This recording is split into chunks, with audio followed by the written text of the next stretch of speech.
Halo guys, welcome back di channel Adrisas. Hari ini kita akan bicara tentang VR.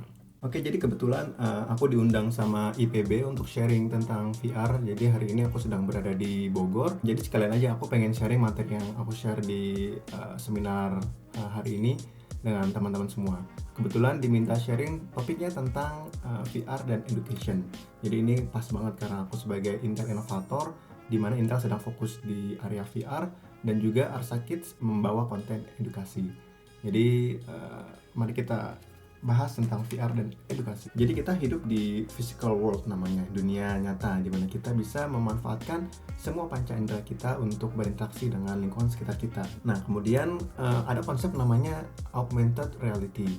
Jadi ini merupakan perpaduan antara dunia nyata kita dengan dunia digital. Jadi konsepnya kita menggunakan perangkat, biasanya menggunakan handphone atau tablet untuk menggabungkan dunia digital dengan dunia nyata.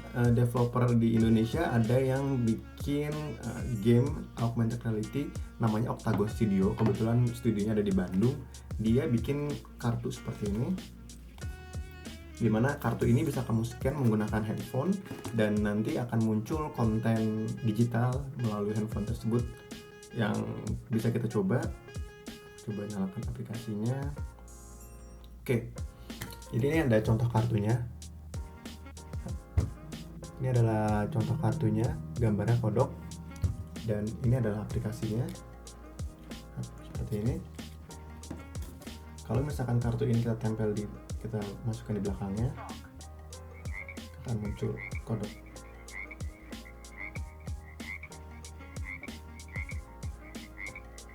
Kita coba kartu yang lain, gajah ya.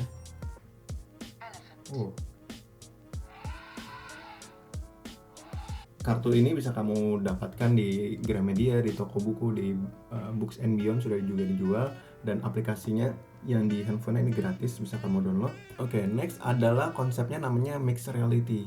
Kalau tadi augmented reality, kita harus menggunakan handphone untuk berinteraksi dengan dunia nyata. Di mixed reality ini merupakan konsep yang pertama kali dikenalkan oleh Microsoft. Dia bikin device namanya HoloLens. Jadi itu merupakan perangkat yang bisa kita gunakan di kepala kita dan akan langsung blending antara dunia digital dengan dunia maya. Saat ini HoloLens sudah tersedia untuk dibeli, tapi baru developer edition. Jadi untuk market belum bisa dibeli. Selanjutnya kita akan membahas tentang virtual reality.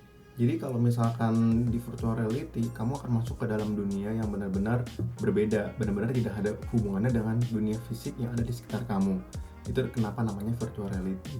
Dan untuk menggunakannya, kamu harus memanfaatkan perangkat juga. Salah satu yang menarik itu punyanya HTC dan Valve. Mereka bikin demo bagaimana menggunakan virtual reality dan bagaimana konsep penggunaannya dan inputnya seperti apa gitu.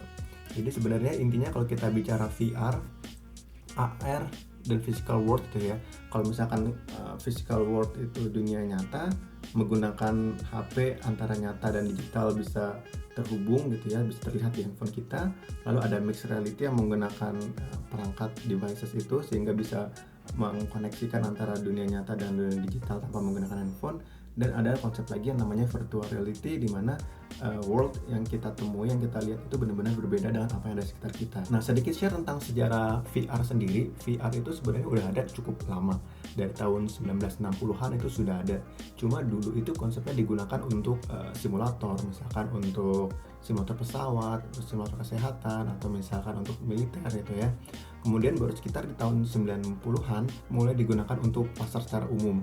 Kalau misalkan kamu main di time zone, dulu udah ada gamenya Sega gitu ya, dimana kita pakai headgear dan kita bisa main tembak-tembakan, dan kalau kepala kita nengok kemana, layar kita akan ikut nengok ke sana. Perkembangan VR sendiri baru benar-benar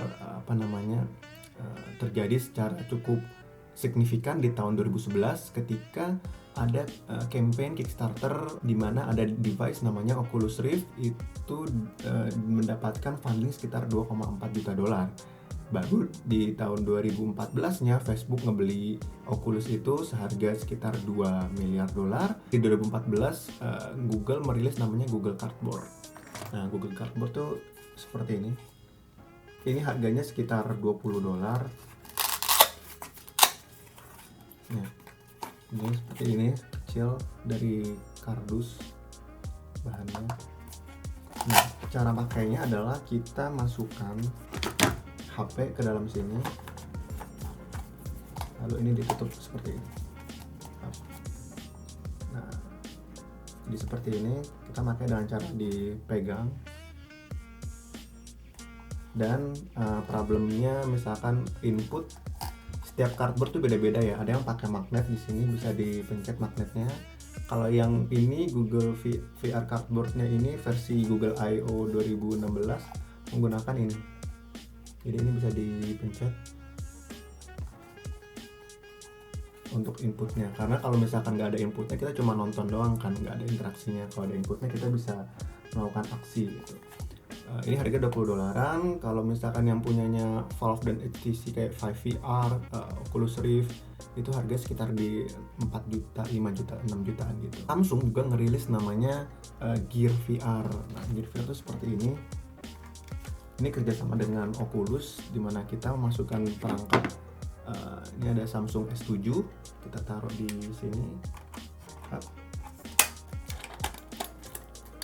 Dan lalu kita bisa langsung gunakan seperti ini.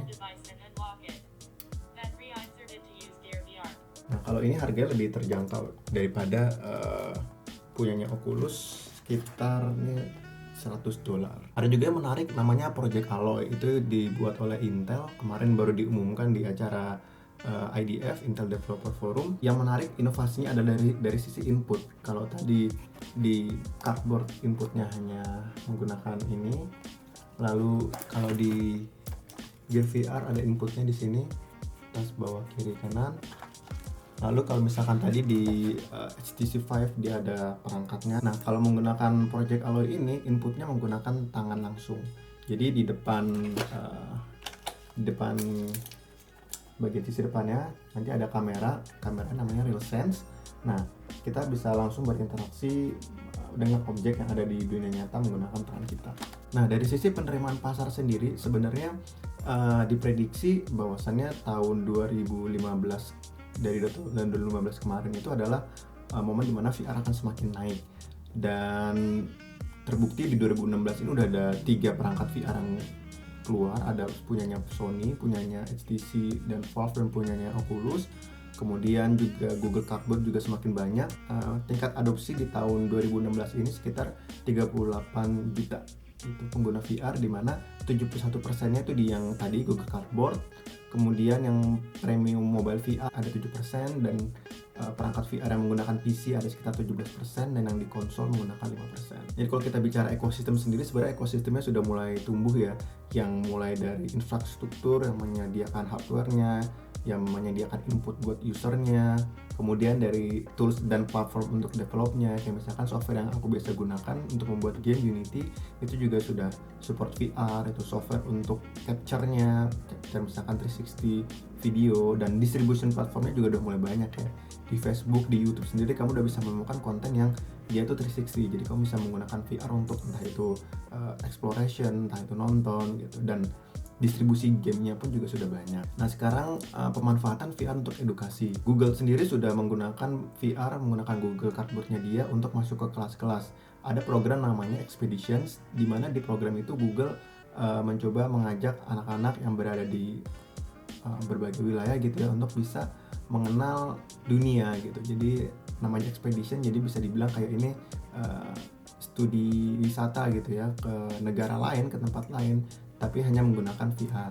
Ada beberapa produk VR yang cukup menarik untuk edukasi. Ada namanya Z-Space, dia menggunakan input berupa pen, dan dia ada layar juga, kamu bisa berinteraksi dengan konten digital yang ada di dalamnya gitu. Atau ada namanya Alchemy VR, itu dia membuat 360 video di mana dia ke daerah-daerah, misalkan ke underwater, di mana kamu bisa melihat langsung karang di bawahnya atau ekosistem di bawah laut. Ada yang menarik juga menurut saya itu ada namanya VR Immersive Education. Jadi dia bikin game VR yang berhubungan dengan medikasi. Jadi ceritanya kamu lagi di dalam mobil tabrakan, kemudian kecelakaan, harus masuk ke rumah sakit, dan ada dokter di sana. Nah, peran kita menjadi dokter bedah yang mencoba mengobati luka orang itu. Jadi bisa dilihat bahwasanya VR itu untuk edukasi sangat luas ya, bisa untuk belajar, bisa untuk eksplorasi, bisa untuk simulasi dan lain sebagainya. Nah sekarang kalau kita bicara VR sendiri di Indonesia, kalau tadi ada 4 jenis VR yang cardboard, yang mobile premium, yang PC base dan console base. Yang baru ada di Indonesia baru 2, yang cardboard sama yang premium tadi itu. Yang cardboard itu banyak yang bikin sendiri, jadi Google emang menyediakan desainnya, jadi kamu bisa bikin sendiri, ngerakit sendiri cardboardnya. Dan kalau yang ini juga udah masuk nih, si Samsung Gear VR ini juga udah masuk Indonesia. Nah potensinya di Indonesia kan ada 100 juta nih pengguna smartphone. Nah 100 juta pengguna smartphone ini bisa kamu sentuh dengan konten VR menggunakan cardboard. Nah selain cardboard dan Samsung yang juga concern dengan VR di Indonesia, sekarang ada Lenovo dengan perangkatnya. Yang pertama itu Lenovo 5K4 Note ini, dia sangat support dengan VR. Ada namanya Theater Max, itu konsep yang dia tawarkan di situ. Jadi kalau kamu beli ini, kamu bisa dapat langsung device VR-nya mirip kayak cardboard, tapi bahannya dari plastik, namanya UnVR. Nah selain dari sisi hardware-nya, Lenovo juga support dari sisi kontennya, yaitu Lenovo mengadakan kompetisi namanya Lenovo VR Challenge Competition, di mana Arsa Kids kemarin submit dan itu menjadi juara. Kita bikin konten namanya Stellarity, Virtual Stellarity. Kita belajar mengenal rasi bintang menggunakan VR. Itu kamu bisa langsung download, aku tinggalkan di bawah link downloadnya. Jadi kalau kamu pengen coba main game VR-nya punya Arsa Kids, bisa langsung di situ. VR sendiri masih punya beberapa tantangan ya untuk bisa benar-benar bisa diterima oleh pasar. Yang pertama, VR ini adalah medium yang baru, tingkat adopsinya masih kecil gitu ya. Sama aja kayak misalkan dulu zaman era ada radio, kemudian ada TV gitu kan. TV kan gak langsung ada di seluruh dunia atau seluruh Indonesia gitu, bertahap untuk bisa ke sana. Kemudian satu problem yaitu dari sisi teknikal ada latensi. Latensi itu adalah lag yang bisa ditolerable oleh mata kita.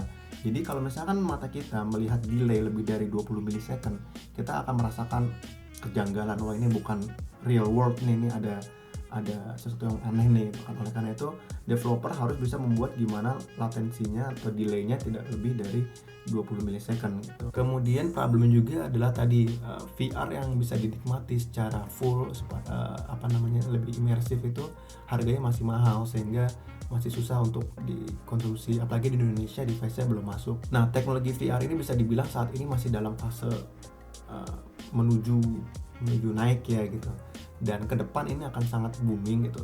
Nah pilihan ada di kamu, ingin menjadi penonton atau ingin menjadi pelaku. Jadi mumpung belum banyak yang ekspor ke sana, sebaiknya kamu sisipkan sekitar 20-30% waktu dari kegiatan kamu, dari kerjaan sehari-hari kamu untuk bikin konten dengan VR. Jadi ketika nanti VR udah booming, kamu sudah punya konten di dalamnya yang bisa kamu pasarkan. Paling itu aja video kali ini mengenai VR. Kalau kamu ada pertanyaan, kamu bisa tanyakan langsung di kolom komentar. Kalau tertarik untuk ngebahas konten lebih lanjut tentang VR, juga bisa tinggalkan pesan di sana. Jangan lupa kalau kamu menikmati video ini, di like, di subscribe. Dan paling itu aja untuk video kali ini. Kita ketemu di video berikutnya. Dadah.